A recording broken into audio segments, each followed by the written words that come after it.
नमस्कार विद्यार्थियों, आज का हमारा विषय है मुख्यमंत्री, उसकी शक्तियाँ और उनके कार्य।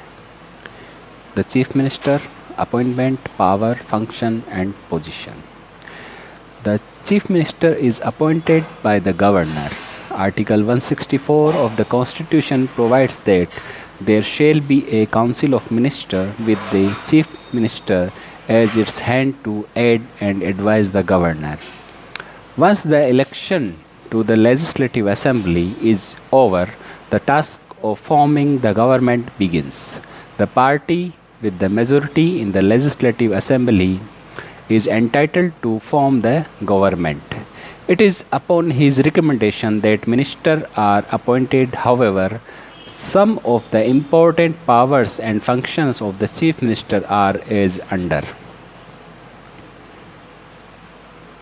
Powers and functions of the chief minister. The chief minister holds a pivotal position in the working of the state government. He has enormous powers and vast responsibilities to aid and advise the governor. The chief minister is the link between the cabinet and the governor. It is he who communicates to the governor all decisions of the chief council of ministers. He has to furnish such information relating to the administration of the state as the government may call for. The governor can submit to the consideration of the council of ministers any matter on which decision has been taken by a minister but which has not been considered by the council of ministers. The governor appoints a large number of top officials to the state. He also summons and progress the session of state legislature. All such powers are exercised by the governor on the advice of the chief minister. The chief minister, however, has no right to give advice to the governor in relation to the functions which he exercises in his discretion. The chief minister is at the head of the council of ministers. As head of the state cabinet, the chief minister enjoys the following powers. Number 1, formation of the ministry. The other ministers are appointed by the governor on the advice of the chief minister. The chief minister has a free hand preparing the list of his colleagues. The governor may suggest the names of the persons to be included in the ministry, but he cannot insist upon any person to be included in the ministry. Assigning departments of portfolios to the ministries is done by governor on the advice of the chief minister. Removal of minister. The minister hold office during the pleasure of the governor. This, however, does not mean that the governor can dismiss his minister at his will. The government is in fact dependent on the chief minister. Therefore, the chief minister can reconstruct his ministry and when he likes. He may also ask anyone to collegiate to resign. If he declines, he will be dismissed by the governor. The chief minister presides over the meeting. As chairman of the cabinet, the chief minister has a position which enables him to impose his decision.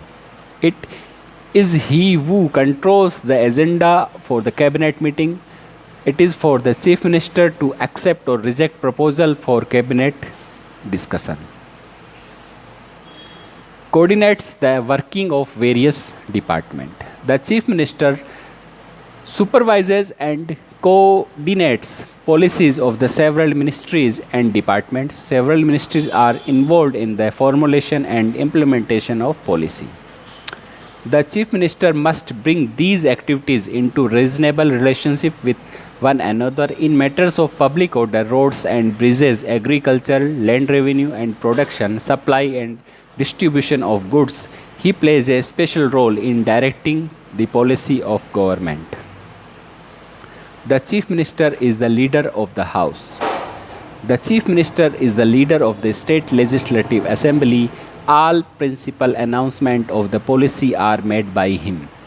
The chief minister intervenes in his debates of general importance. He can appease an angry house by promising immediate relief or concession when he needed. Position of the Chief Minister. The Chief Minister's position is preeminent in the state governmental system. In practice, his position will be imposing only when his party commands a clear majority in the state legislature. When it is a coalition government, it becomes difficult to safeguard the principle of collective responsibility also.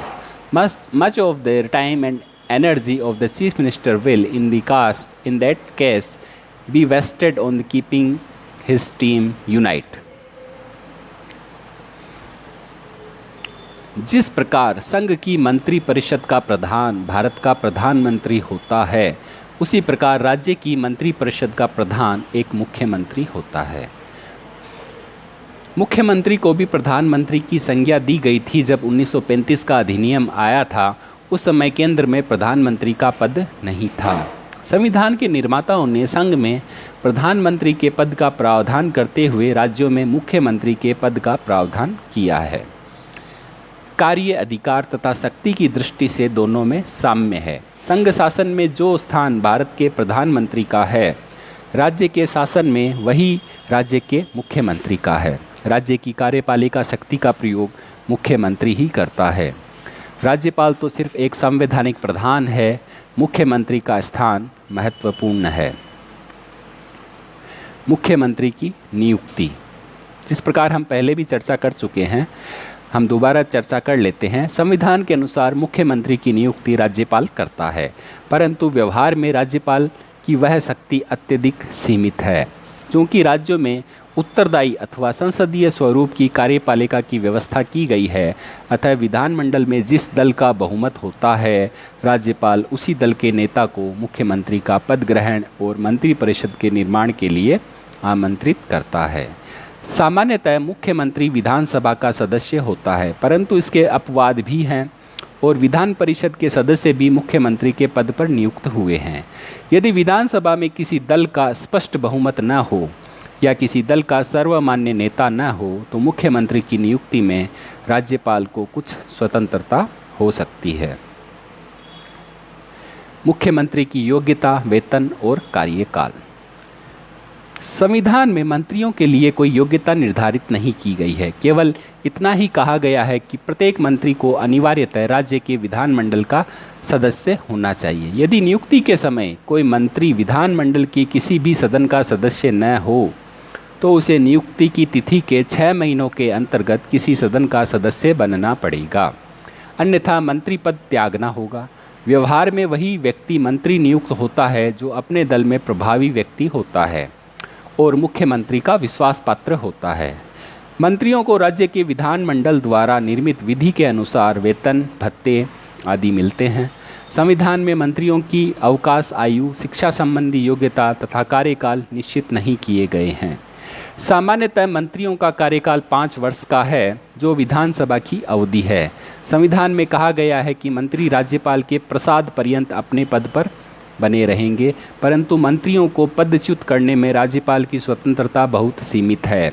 चूँकि मंत्री विधानसभा के प्रति उत्तरदायी होते हैं, इसलिए जब तक उन्हें विधानसभा के बहुमत का समर्थन प्राप्त है और मुख्यमंत्री उन्हें चाहता है, तब तक राज्यपाल उन्हें पदच्युत नहीं कर सकता।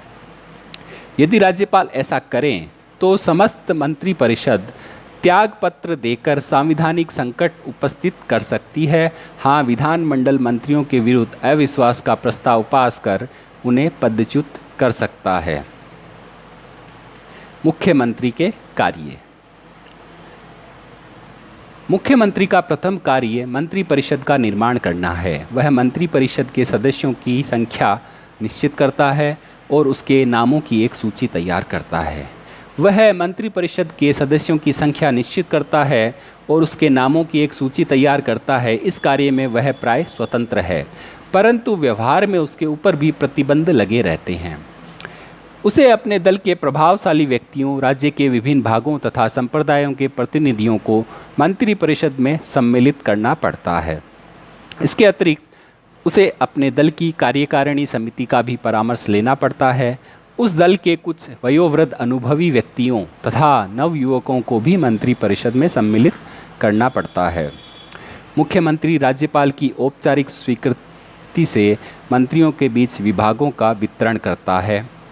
इस कार्य में उसे बहुत कुछ स्वतंत्रता रहती है, परंतु उसे अपने सहयोगियों की इच्छा का आदर करना ही पड़ता है।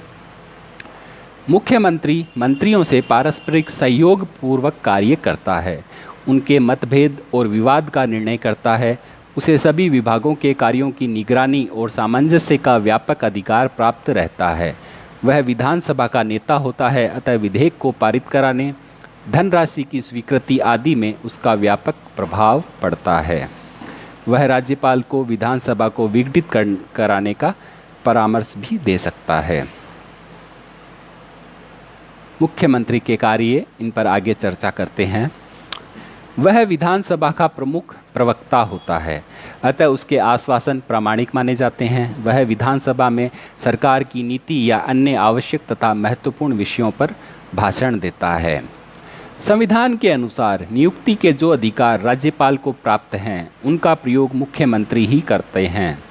उदाहरण के लिए राज्य के महाधिवक्ता, राज्य लोक सेवा आयोग के अध्यक्ष, सदस्य तथा राज्य के अन्य मुख्य पदाधिकारियों की नियुक्ति में मुख्यमंत्री का हाथ रहता है।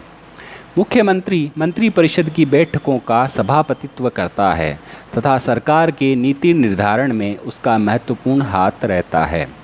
वह मंत्रिपरिषद और राज्यपाल के बीच संपर्क की कड़ी है। वह मंत्रिपरिषद के निर्णयों एवं अन्य शासन संबंधी महत्वपूर्ण विषयों की सूचना राज्यपाल को देता है। राज्य की सर्वोच्च कार्यपालिका शक्ति मुख्यमंत्री के हाथों में है। वह राज्य का वास्तविक शासक होता है। यहाँ तक कि राज्यपाल कोई भी कार्य मुख्यमंत्री के विश्वास तथा सम्मान का पात्र बनकर ही कर सकते हैं। इस प्रकार मुख्यमंत्री के कार्यों पर हमने चर्चा की, बहुत महत्वपूर्ण है। राज्य में मुख्यमंत्री का पद सर्वोच्च माना जाता है। सारे कार्य उसी के देखरेख में किए जाते हैं, उन्हीं के द्वारा सारे निर्णय लिए जाते हैं, चाहे वो मंत्रिपरिषद में मंत्री बनाना हो, चाहे अन्य कार्य हो। The powers of the chief minister. The chief minister is the leader of the legislative assembly of the state. On his advice, the governor exercises his functions in matter like summoning, proroguing, if necessary, dissolving the legislative assembly. As the chief spokesperson of the state government, he explains the government policies. In the matter of determining the internal policies of the state, the decision of the chief minister is final. He comes to the rescue of a minister if he faces any difficulty during the debates in his assembly. He has to bear the responsibility of getting the important bill passed. He remains responsible of the legislative assembly for the acts performed by the State Council of Ministers. He has to take great care to ensure smooth conduct of the proceedings of the state legislature by maintaining contacts and good relationship with the opposition. In case of conflict arising between him or the council of ministers led by him and the state legislature, he can advise the governor to dissolve the legislative assembly. In such cases, the governor may also reject his advice by exercising his discretionary powers. The leader of the Council of Ministers. The Constitution virtually gives a preeminence of the leader of the Chief Minister by placing him at the head of the Council of Ministers. The governor appoints or dismisses other ministers on his advice. The Chief Minister allocates or reallocates the portfolios among the ministers. The responsibility for maintaining unity and integrity among the members of the Council of Ministers lies mainly with him. The policies and working of the different ministers are monitored and coordinated by him. He summons and presides over the meeting of the Council of Ministers. If there is any conflict of opinion between the Chief Minister and any other minister, the latter has to resign. If the chief minister resigns, the entire council of ministers is bound to resign. So, in case of necessity, he tries to keep the council of ministers under his control by brandishing the threat of resignation. In view of his total control over the council of ministers, he is described by many as the cornerstone of the cabinet arc in the state. The chief minister advisor of the governor. The chief minister is the chief advisor to the governor. Generally, the governor exercises all his functions on the advice of the chief minister. Besides, he has to act as the principal channel of the communication between the governor and the council of ministers. It is his duty to communicate to the governor all decisions of the council of ministers. He has to furnish such information relating to the affairs of the state as the governor may call for. The leader of the majority party or alliance. It is the leader of the majority party or alliance in the legislative assembly whom the governor appoints the chief minister. He has to lead the party in and outside the assembly and to see that the image, popularity, integrity and discipline of the party are maintained. He is always active to reconcile the policy of the party or the alliance with that of the government. The popularity of the ruling party largely depends on the personality and efficiency of the chief minister. Miscellaneous functions. It is an important function of the chief minister to maintain contact with the people at large. He has to keep a watchful eye on the public opinion at the time of formulating government policy and performing his functions. He discusses the problems and issues of the state and tries to form public opinion in support of his party or alliance through his speeches in the radio, the TV, public meetings, etc.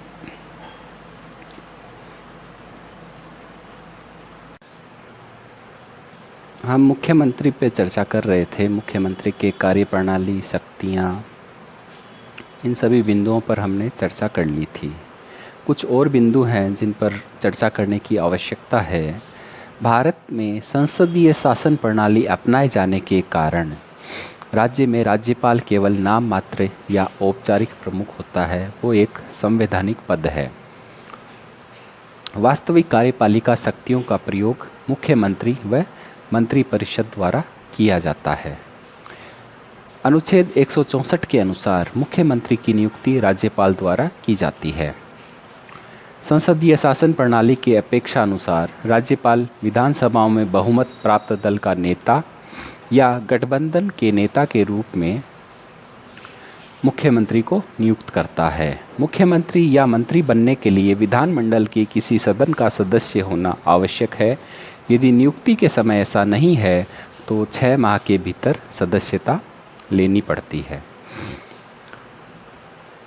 अनुच्छेद 164 के अनुसार राज्यपाल मुख्यमंत्री की सिफारिश से मंत्रियों की नियुक्ति करता है। मंत्रियों का चयन, उनके बीच विभागों का बंटवारा करना मुख्यमंत्री का विशेषाधिकार है। मंत्रिपरिषद की बैठकों की अध्यक्षता करता है। वह किसी भी मंत्री को त्यागपत्र देने अथवा राज्यपाल को उसे बर्खास्त करने की सलाह दे सकता है। व्यवहार में मुख्यमंत्री की स्थिति केवल संविधान के प्रावधानों के द्वारा ही नहीं अपितु राजनीतिक परिस्थितियों द्वारा निर्धारित होती है। ये परिस्थितियां हैं मुख्यमंत्री को अपने दल में स्थिति, विधानसभा में उसके दल की स्थिति, दल के केंद्रीय नेतृत्व के साथ उसका संबंध, उसका व्यक्तित्व, जनता में उसकी लोकप्रियता आदि। अनुच्छेद 167 के अनुसार मुख्यमंत्री का दायित्व है कि वह राज्य के कार्यों के प्रशासन संबंधी और विधान संबंधी मंत्रिपरिषद के सभी विनिश्चय राज्यपाल को संसूचित करे। राज्य के कार्यों के प्रशासन संबंधी और विधान विषयक संबंधी जो जानकारी राज्यपाल मांगे वह दे और किसी विषय को जिस पर किसी मंत्री ने निर्णय लिया है किंतु मंत्रिपरिषद ने विचार नहीं किया है, राष्ट्रपति द्वारा अपेक्षा किए जाने पर मंत्रिपरिषद के समक्ष विचार रखे। मुख्यमंत्री योजना बोर्ड का अध्यक्ष होता है तथा क्षेत्रीय परिषद के उपाध्यक्ष के रूप में कार्य करते हैं। मुख्यमंत्री अंतर्राज्यीय परिषद और राष्ट्रीय विकास परिषद का सदस्य होता है। मुख्यमंत्री सरकार का मुख्य प्रवक्ता होता है तथा संकट के दौरान राजनीतिक स्तर पर वह मुख्य प्रबंधक होता है। मुख्यमंत्री पर भ्रष्टाचार के लिए मुकदमा दायर करने की अनुमति देना राज्यपाल के विवेक के अधीन है। मंत्रिपरिषद अनुच्छेद 163 राज्यपाल की सहायता और सलाह देने के लिए मंत्रिपरिषद होगी, जिसका मुखिया मुख्यमंत्री होता है। राज्यपाल मंत्रिपरिषद के परामर्श के अनुसार ही कार्य करेगा। मंत्रियों द्वारा राज्यपाल को दी गई सलाह की जांच किसी न्यायालय द्वारा नहीं की जा सकती।